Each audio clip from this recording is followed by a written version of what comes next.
In 1972, Neil Young released a 2-minute song that would haunt him for the rest of his life. It was a desperate warning to a friend spiraling into addiction. 6 months later, that friend was dead. Welcome to Track's Backstory, where we dive deep into the stories behind the music that shaped our lives. I'm your host, and today we're exploring one of the most heartbreaking songs in rock history, The Needle and the Damage Done. This isn't just another song analysis. It's a story of friendship, addiction, and how one of music's greatest artists tried and failed to save the people he loved. By the end of this video, you'll understand why Neil Young still can't perform this song without emotion in his voice more than 50 years later. Stick around, because the real tragedy runs deeper than you might think. To understand this song, we need to go back to 1968. Neil Young had just left Buffalo Springfield and was beginning his solo career, but he didn't want to do it alone. He needed a band, and he found the perfect one already formed: Crazy Horse. At the heart of Crazy Horse was Danny Whitten, rhythm guitarist, occasional lead vocalist, and, by all accounts, one of the most naturally talented musicians of his generation. Listen to early Crazy Horse records, and you'll hear Whitten's soulful voice and instinctive guitar work. Neil and Danny clicked immediately. Together, they created some of the rawest, most honest rock and roll ever recorded. Songs like Cinnamon Girl, Down by the River, and Cowgirl in the Sand. These weren't just Neil Young songs. They were collaborations with Whitten's contributions essential to that primal Crazy Horse sound. But behind the music, Danny was fighting a battle he was losing. By 1970, heroin had entered the picture, and everything was about to change. The late 60s and early 70s were a dangerous time in rock and roll. Heroin was everywhere, backstage, in hotel rooms, in recording studios. It claimed Janis Joplin in 1970 and Jim Morrison in 1971.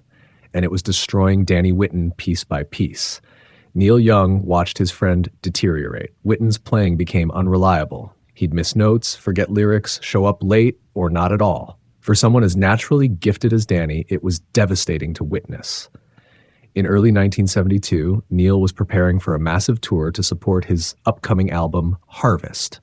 He wanted Danny there. He always wanted Danny there. So he invited Whitten to rehearsals, but Danny couldn't do it. He couldn't remember the songs. He couldn't play. The heroin had taken everything. Neil faced an impossible choice: continue with a friend who couldn't perform, or let him go. On November 18, 1972, Neil Young made one of the hardest decisions of his life. He fired Danny Whitten, gave him $50 and a plane ticket home to Los Angeles. That night, Danny Whitten died of an overdose. He was 29 years old. The official cause was an overdose of alcohol and Valium. But Neil Young has never forgiven himself. He's said in interviews that he felt responsible, that by sending Danny away, he had sent him to his death. But The Needle and the Damage Done wasn't written after Danny died. It was written before, as a warning that came too late. Neil Young wrote The Needle and the Damage Done in 1971, a full year before Danny Whitten died. He'd been watching the destruction heroin was causing, not just to Danny, but to others in his circle. The song was recorded simply, just Neil, his acoustic guitar, and his harmonica. No production tricks, no overdubs, just raw honesty. The lyrics are devastatingly direct. I can't quote them here, but they speak of watching someone fade away, of seeing the damage accumulate, of feeling helpless. It's only 2 minutes long, but those 2 minutes contain more truth about addiction than most documentaries. When Harvest was released in February 1972, The Needle and the Damage Done was there. Track 5 on side 2. Critics praised its stark honesty. Fans connected with its emotion. But for the people it was meant to save, it changed nothing. Danny Whitten heard the song. He knew it was about him and others like him. And still, he couldn't stop. If this story is resonating with you, if you've ever known someone trapped by addiction, please hit that like button and subscribe to Track's Backstory. We're dedicated to telling the real stories behind the music. Danny Whitten's death would have been enough to haunt anyone for a lifetime. But the needle wasn't finished with Neil Young's circle. Bruce Berry was a roadie, one of those essential behind-the-scenes people who keep rock and roll running. He worked for Crosby, Stills, Nash & Young, setting up equipment and making sure everything worked. Neil knew him well, considered him a friend. Bruce Berry was also struggling with heroin addiction.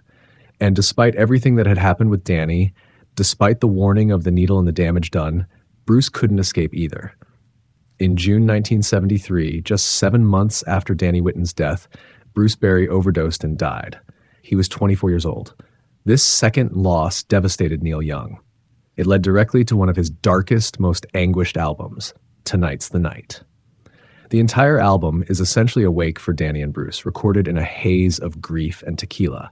The title track specifically mentions Bruce Berry by name. Neil wasn't hiding anymore. He was screaming his pain and frustration into the void. 2 friends, 2 warnings, 2 failures. The needle and the damage done had accomplished nothing except documenting the tragedy as it unfolded. So why does this song still matter 50 years later? The needle and the damage done didn't save Danny Whitten or Bruce Berry. It didn't stop the heroin epidemic of the 1970s. But it did something else, something perhaps more important. It told the truth. In an era when drug use was often glamorized in rock and roll, Neil Young stripped away the mythology and showed the reality. Broken people, wasted talent, and permanent loss. The song became an anthem for anyone who'd watched addiction destroy someone they loved.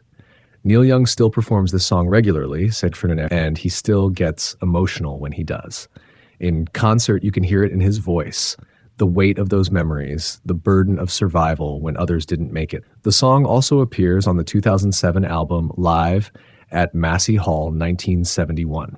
Young introduced it by reflecting on the many talented musicians he had seen early in their careers, some of whom were lost to heroin, and explained that this inspired him to write The Needle and the Damage Done. The song has been covered by dozens of artists. It's been used in films and documentaries about addiction. It sparked countless conversations between parents and children, friends and friends, about the realities of drug use. Maybe it didn't save the people Neil Young wanted it to save, but it saved others. The story of The Needle and the Damage Done is ultimately a story about the limits of art. We'd like to believe that the right song, the right words, can change everything, that truth and beauty can overcome addiction, save lives, and rewrite endings. But sometimes they can't. Sometimes all we can do is witness, document, and remember. Danny Whitten was a brilliant musician whose potential was never fully realized. Bruce Berry was a dedicated professional who kept the show running for others. Both died too young, victims of an epidemic that continues to this day. Neil Young's song couldn't save them, but it ensures we remember them, not just as cautionary tales, but as real people with real talent who deserve better. And maybe that's the most we can ask of any song.